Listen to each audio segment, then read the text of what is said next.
అది బీజేపీకి ఉంటాయి, కాంగ్రెస్ కు ఉంటాయి, టీఆర్ఎస్ కి ఎక్కడ ఉంటాయి. 17 టీఆర్ఎస్ గెలిచా కూడా తెలంగాణ ఎట్లా వస్తుందని చెప్పి మాటలు మాట్లాడినరు. ఇది మొదటి ప్రశ్న కాదు. ఒకరున్నా ఇద్దరున్నా ఎంతమంది ఉన్నా కూడా గులాబీ జెండా ఇలా బుల్లెట్. ఇది బుల్లెట్ మనము చాలా అవసరం ఉన్నది. ఇప్పుడు ఇలా ఆంధ్రప్రదేశ్ లో చంద్రబాబు నాయుడు గిట్ట గెలిస్తే ఆయన శిష్యుడు ఇప్పుడే రేవంత్ రెడ్డి ఉన్నాడు. వీళ్ళిద్దరు కుట్ర చేసి 10 సంవత్సరాల ఉమ్మడి రాజధానిగా ఉన్నటువంటి మన హైదరాబాద్ ని మళ్ళీ 10 సంవత్సరాలు పొడిగించుకోవచ్చు వాళ్ళిద్దరు కుట్ర పడితే. ఎందుకంటే బడాబాయి ఢిల్లీలో మోడీ గారు ఉన్నారు. 7 మండలాలు తీసుకుపోయి ఆంధ్రాలో కలిపితే పార్లమెంట్ లో దిగ్బంధం చేసి వ్యతిరేకించి ప్రపంచానికి చాటి చెప్పినాం మన దగ్గర గుంజుకున్నారని చెప్పేసి. ఈ రోజు కూడా హైదరాబాద్ మహానగరాన్ని మన తెలంగాణకు దక్కకుండా చేసేటువంటి కుట్ర కూడా ఇవాళ ఈ కాంగ్రెస్ పార్టీ బీజేపీ పార్టీలు చేస్తాయి. పార్లమెంట్ అందుకోసమే ఎవరుండాలి? గులాబీ జెండా ఉండాలి.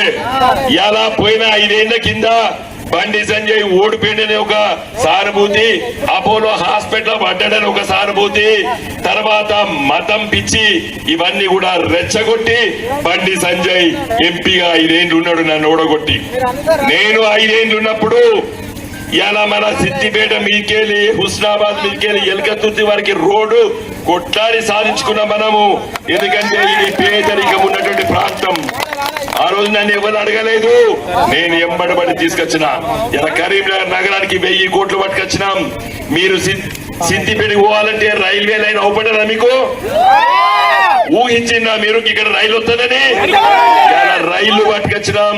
హరీష్ గారు నేను ఢిల్లీకి పోయినప్పుడు పీయూష్ గోయల్ గారు కలిసి ప్రధానమంత్రి మోడీ గారి దగ్గరికి నేను పోయినన్ని సార్లు కూడా బండి సంజయ్ పోలేదు. నేను పోయినన్ని సార్లు కూడా పోలేదు. నేను దేనికోసం పోయినా? అభివృద్ధి కోసం పోయినా. కాబట్టి మిత్రులారా, అభివృద్ధి కావాలా విధ్వంసం కావాలా తెలంగాణలో తెలుసుకోవాలి. తెలంగాణ ప్రజలు అభివృద్ధి కావాలా విధ్వంసం కావాలా? అభివృద్ధి కావాలా విధ్వంసం కావాలా?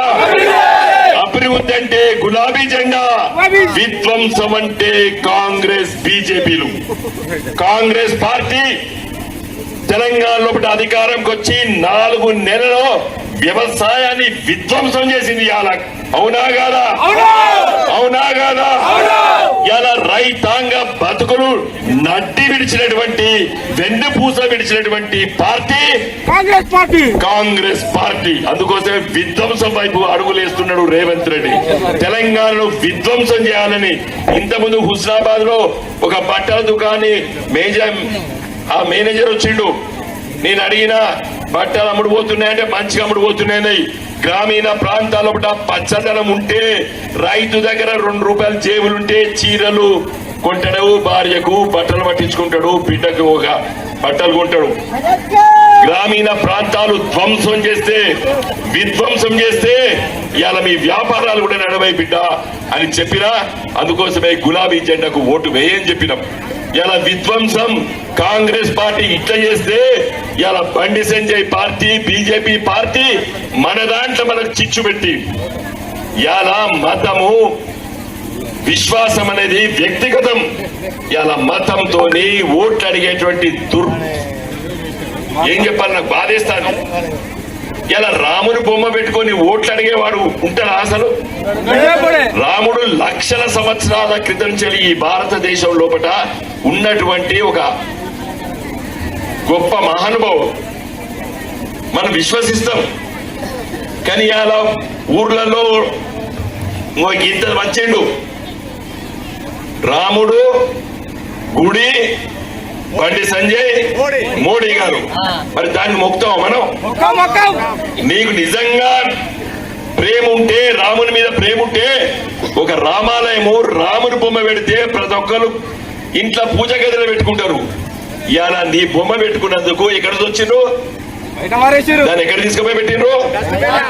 అటుకెక్కిచ్చిండ్రు. ఎవరు కూడా పెట్టుకోలేదు. ఇలా దానికి బొట్టు పెట్టగలుగుతారా? ఊది బద్దలు ముట్టేయగలుగుతారా? పూజించగలుగుతారా? ఇలాంటి మనుషులు దేవుని బొమ్మలు పెట్టి ఓట్లాడుకునేటువంటి వ్యక్తులు వాళ్ళు. అందుకోసమే విధ్వంసంకు అడుగులు వేసేటువంటి party BJP party Bandi Sanjay. కాబట్టి మిత్రులారా, ఇలా అభివృద్ధి కావాలా, విధ్వంసం కావాలనేది చర్చ గ్రామీణ ప్రాంతాల్లో పెట్టాలి.